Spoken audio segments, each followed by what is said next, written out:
Let's kick things off with a little trip down memory lane. Picture a handful of coins rattling in your pocket, ones minted in years you remember fondly, maybe even the year your first child was born or when you landed that big promotion. Today's spotlight falls on 3 pennies that quietly slipped under the radar for decades before catching the keen eye of seasoned collectors: the 1975, the 2001, and the 1994 one-penny pieces. Our journey starts with the 1975 penny, a coin that at first glance blends right in with its Lincoln predecessors but hides quirks and oddities that can send its value soaring. Let's unravel its story. The tale of the 1975 penny begins amid economic turbulence. Production quotas at the Denver and Philadelphia mints were ramping up to meet skyrocketing demand for cents, which in turn was fueled by rising inflation and a shortage of small change. Striking more than 15 billion pieces, the U.S. Mint seemed determined to flood the market. Yet within that immense run, a few rarities emerged, often born from human error or subtle die variations. It's fascinating to think that what started as a workhorse coin, destined for everyday transactions, could turn into a prized collectible. One of the most important identifying features on any 1975 penny is the mint mark, or absence of one. The Philadelphia strike famously carries no mint mark, while Denver pieces are stamped with a small D below the date. But beyond that obvious distinction, collectors on the hunt pay close attention to the sharpness of Lincoln's profile, the alignment of the date digits, and the clarity of fine lines in the wheat stalks on the reverse, since these were still wheat cents until 1958, but later recycled wheat design proofs can confuse novices when images circulate. Minor doubling on the date or the word Liberty can also signal a double die variety, a feature that, when authenticated, can multiply a penny's worth by dozens or even hundreds.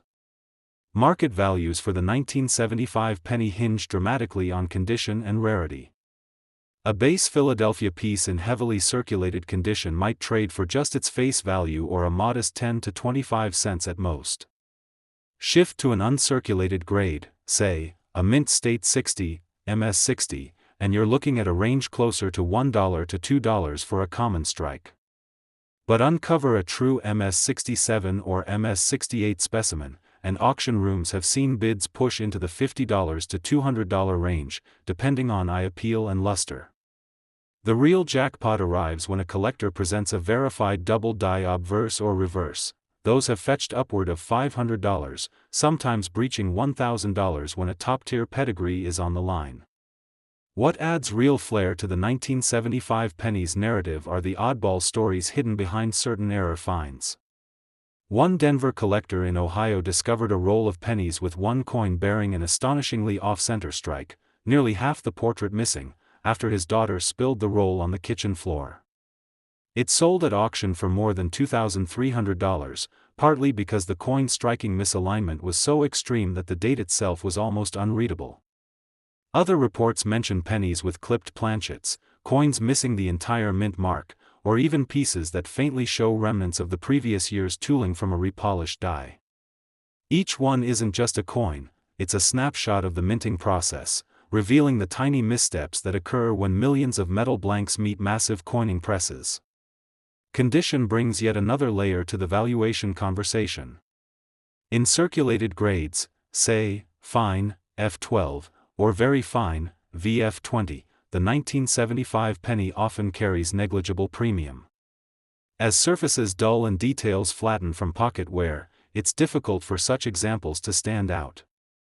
Yet those who can sniff out an EF40, extremely fine, with original red-brown luster might walk away with $2 or $3 in hand, since the soft glow and crispness of the strike are still present. With the bronze glow of the 1984 penny still fresh in your mind, shift your gaze back to a year when change felt both hopeful and routine, 1963.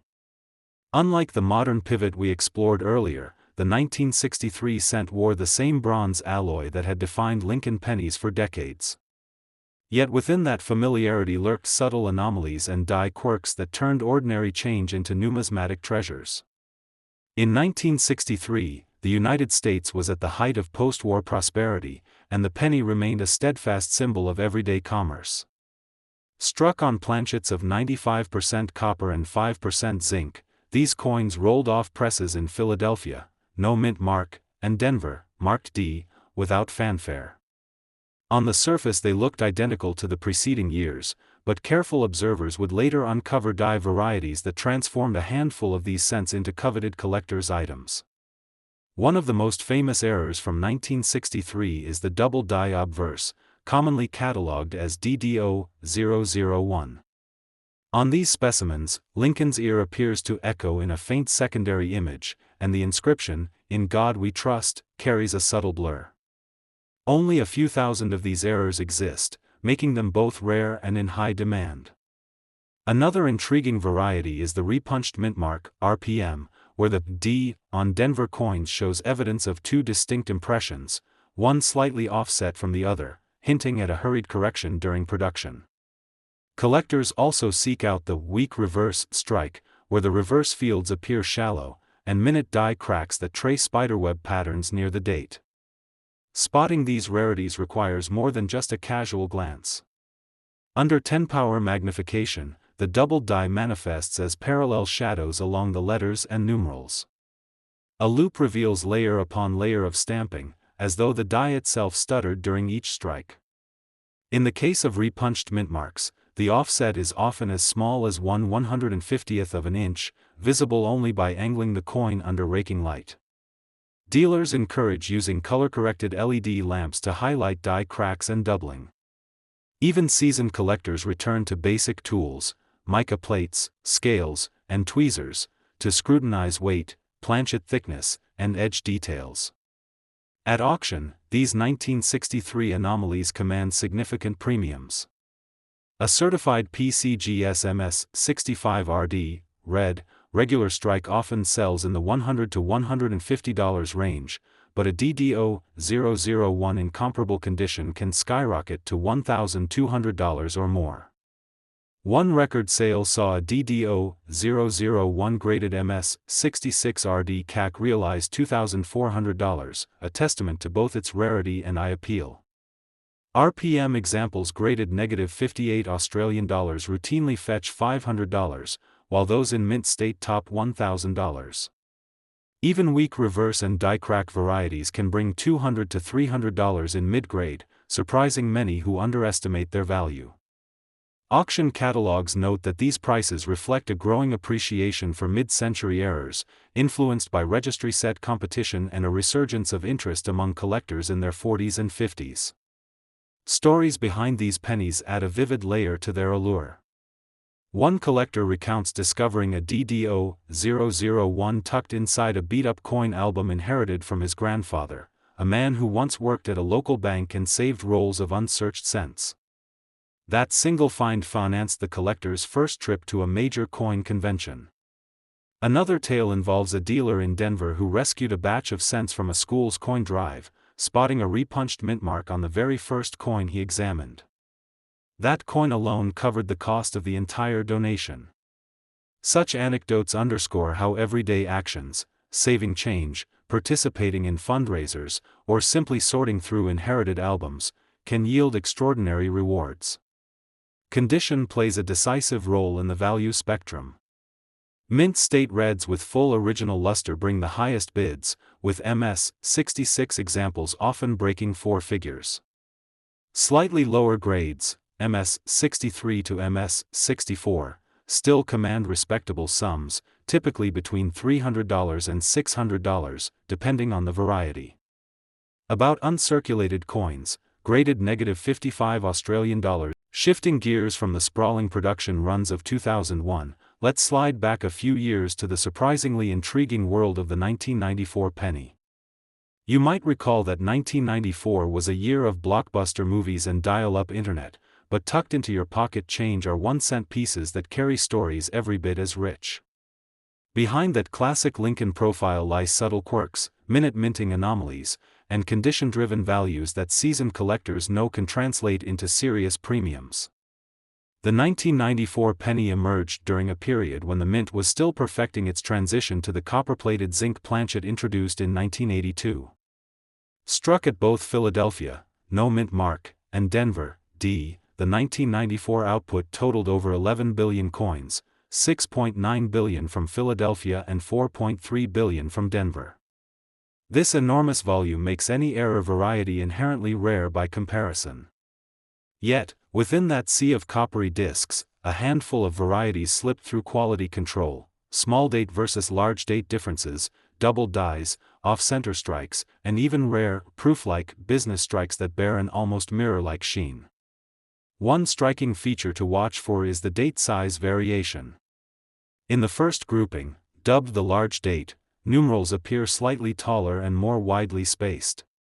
The small date, by contrast, has more compressed digits with a subtly lower profile. While collectors long argued over relative rarity, recent census data suggests the small date may be overlooked in circulation, quietly lurking in pocket change at a rate perhaps 10 times scarcer than its large date counterpart. That scarcity translates into premiums. A high-grade small date MS65 might fetch $15, whereas an MS65 large date hovers closer to $3 to $5. The most coveted errors come from doubled die obverse. Unlike the bold doubling seen on mid-20th century coins, 1994's doubling is whisper-thin, noticeable only under 10x magnification, primarily on the letters Liberty and the motto, "In God We Trust." Confirmed and certified specimens are limited to a few dozen, with top examples landing at auction for as much as $1,000. One standout sale in late 2023 saw a PCGS MS67 Plus DDOB coin climb past $1,200, a testament not only to its pristine strike but also to its dramatic cameo contrast, where frosted devices stand out against deeply mirrored fields. Off-center strikes also pepper the 1994 landscape. Most minor shifts, less than 10% of the planchet, yield only a modest bump, perhaps $20 to $40 in uncirculated grades. Yet when the strike misses the mark by 30% or more, exposing blank planchet at the edge and cutting into Lincoln's cheek, the premiums soar. A well-centered MS64 example of such an off-center error sold for over $3,000 at a Florida auction, largely because the date and year remained fully legible while the composition rang true under spectrographic analysis. Speaking of composition, slight variations in zinc core exposure can add depth to grading. Circulated 1994 pennies that exhibit a red-brown patina along the rims while the fields fade to yellow-brown are often seen as more attractive to grade, since the color break hints at minimal circulation wear. Collectors prize those dual-tone survivors, especially in $58 or MS60, where you still catch flickers of original luster. In one notable case, a roll opened $58 showing dramatic red-brown, and suddenly a familiar penny feels charged with possibility. That nondescript 1984 cent, once just the lowest denomination you'd find jingling in your pocket, might actually be a key to unlocking a hidden fortune. Today's tale begins with a pivot in coinage history, a moment when rising metal costs nudged the mint to innovate, creating a brief production overlap that savvy collectors prize above almost any other modern error. In early 1984, copper approached levels where producing a solid copper penny became more expensive than its 1-cent face value. To tame costs, the mint experimented with zinc cores plated in copper, mimicking the look of traditional bronze cents but at a fraction of the metal expense. The transition wasn't instantaneous. For a few weeks, planchets of both compositions rolled through mint presses in Philadelphia, no mint mark, and Denver, D. That slipstream is where the drama unfolds.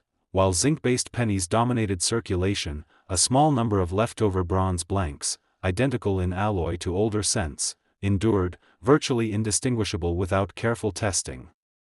Finding an authentic 1984 bronze penny starts with a scale and calipers. Bronze examples weigh roughly 3.11 grams, while zinc-plated issues register closer to 2.5 grams. Tilt the coin under bright light, and you might glimpse a faint silvery stripe on zinc cores where the plating thinned. Under 10-power magnification, examine Lincoln's portrait. Bronze strikes often show slightly softer relief on his cheekbones, a telltale echo of heavier alloy flow during striking. The edge treatment can also betray the secret. Some bronze cents display perfectly even copper tones all around, whereas a zinc core might reveal tiny pockmarks where copper plating failed to adhere. Mint marks add another wrinkle. Philadelphia coins bear no letter, making their composition puzzle trickier since both metals appeared without distinction. Denver struck pennies, marked D, generally entered circulation later in the month, when zinc planchets were already in full swing, but a lucky few bronze D cents slipped through. Die varieties, catalogued by the Lincoln Cent Die Variety Project, such as FS 102, where the reverse date digits sit slightly closer, can help pinpoint true bronze examples. Collectors pore over these subtle differences, and certified bronze varieties earn eye-popping numbers on registry sets. Auction records underscore the fervor. In 2024, a pristine MS-66RD, red, 1984 bronze penny from Philadelphia soared past $850, while a similarly graded Denver bronze example nudged $900. Off-center strikes, where the design is shifted by as much as 30%, have broken the four-figure barrier, topping $1,200 for bold, dramatic misalignments. Double die errors, far rarer, can climb beyond $2,000, especially when certified by PCGS or NGC with a wide AM designation on the reverse, where the letters in America flare unusually. Grading matters. A radiant red MS-65 may fetch 10 times more than a brown MS-65, as collectors crave that original mint luster. Beyond the statistics, live stories that breathe life into metal. One Texas dealer remembers a grandmother who brought in a taped roll of pennies, thinking they were worthless junk.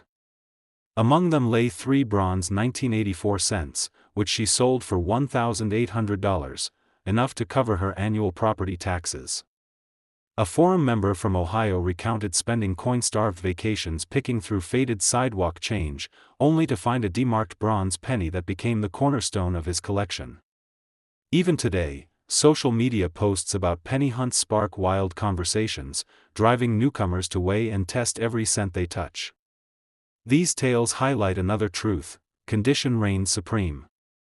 Uncirculated pieces, fresh from mint packaging, display razor-sharp details, smooth fields unblemished by fingerprints or bag marks, and vibrant reddish-orange hues.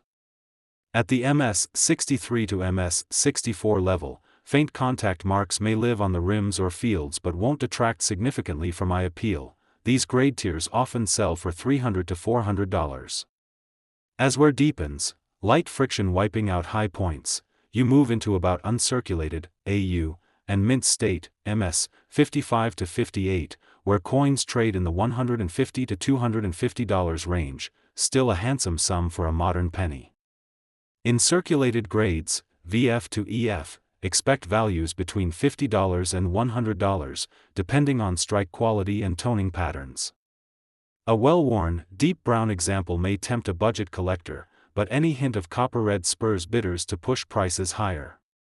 Seasoned numismatist, with the excitement of uncovering quirks in a 1975 penny still fresh, let's pivot to a much more modern era, the 2001 Lincoln Cent. That year might not immediately stand out, millions clinked into circulation with little fanfare, but for collectors who know what to look for, 2001 offers its own cast of rare variations and secret stories. You'll want to lean in close on this one, because behind that familiar silhouette of Honest Abe lies a handful of errors and low-mintage mysteries that can send values well above face. The 2001 penny was struck at 3 facilities: Philadelphia, no mint mark; Denver, D, and, for the first time since 1981, San Francisco, S, in proof form only. Production numbers were staggering at Philadelphia and Denver, over 4.8 billion and 3.5 billion pieces respectively, yet the proof run from San Francisco was deliberately small, roughly 16 million, making those smooth, mirror-like examples instantly more appealing to specialists. As the mint wrestled with rising zinc prices and continued the 1-cent clad composition, 97.5% zinc, 2.5% copper, quality control tightened, but not tight enough to eliminate every misstrike. The most prominent error to chase is a double die obverse on the Denver cents. In true penny fashion, this variety manifests as subtle shadowing on "In God We Trust" and a slightly thickened stroke on the D mint mark. Only a handful of certified specimens exist, making them serious head-turners at auction. One gleaming MS-65 example sold for over $1,200 at a 2023 event, catching the eye of registry set builders. Equally compelling, but far rarer, are the 2001 S-proof cents that exhibit die gouges or lamination flaws, occasionally leaving crescent-shaped metal curls on the coin's field, as if a tiny scab formed during striking. Value swings dramatically based on condition. A heavily circulated 2001 D penny with obvious wear might fetch, leaving behind clues in die errors, planchet flaws, and plating oddities that now fetch high prices and stir passionate discussions in collecting circles.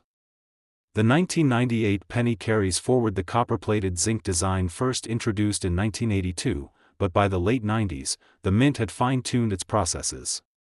Planchets arrived with precise zinc cores and uniform copper coatings, aiming for efficiency without sacrificing appearance. Yet the rush of high-volume production, billions of coins struck each year, inevitably sparked anomalies. Striking under immense pressure sometimes led to double dies, where details like Lincoln's jawline or the date imprint appear as faint secondary images. In other instances, poorly blended alloy slugs produced off-center planchets that reveal more zinc than copper when tilted under light. These quirks, once dismissed as minor flaws, now form the basis of prized error varieties. Identifying a noteworthy 1998 penny starts with simple tools: a loop, a small light source, and a scale to confirm weight at 2.5 grams. Under magnification, seek evidence of doubling along the date or lettering on the obverse. Some errors, aptly dubbed broadstrikes, display excessively flattened rims and sporadic doubling on both sides, suggesting the collar die failed to contain the planchet fully. Off-center strikes shift Lincoln's portrait toward one edge, leaving a crescent-shaped blank area that collectors eagerly pursue when the misalignment exceeds 15%. Equally intriguing are clipped planchets, coin blanks trimmed asymmetrically by misfeeds, where the missing metal creates distinctive arcs. When these flaws align with heavy, well-distributed strikes, the coins transform from mere curiosities into auction highlights. Market values for 1998 error cents vary widely based on rarity and condition. A standard MS-65 RD, red, 1998 Philadelphia cent might fetch around 50 cents to $1 in bulk lots, a testimony to its abundance. However, certified error pieces command exponentially higher prices. A PCGS-graded MS-66BN, brown, off-center example with a 20% misalignment sold for approximately $450, while a dramatic broadstrike in MS-63 climbed past $600 at a recent online auction. Doubling errors, particularly those affecting the date, can reach $800 to $1,200 when the doubling is distinct and the fields remain pristine. Around half of known clipped planchet errors grade between $150 and $300, depending on clip size and strike quality, though exceptional specimens break four-figure marks when paired with deep red toning and flawless surfaces. Beyond numbers, stories of 1998 penny hunts enliven collector forums. One enthusiast in Florida recounts sifting through change over months before unearthing an off-center cent that turned into a $600 payday, enough to fund his next coin show trip. Another tale involves a school teacher who used her classroom's coin jars as an impromptu treasure trove, guiding students to weigh, tilt, and inspect each penny, sparking both curiosity and collective pride when a clipped planchet emerged. Social media videos highlighting 1998 penny errors often rack up tens of thousands of views, fueling a new generation of numismatists who relish the detective work.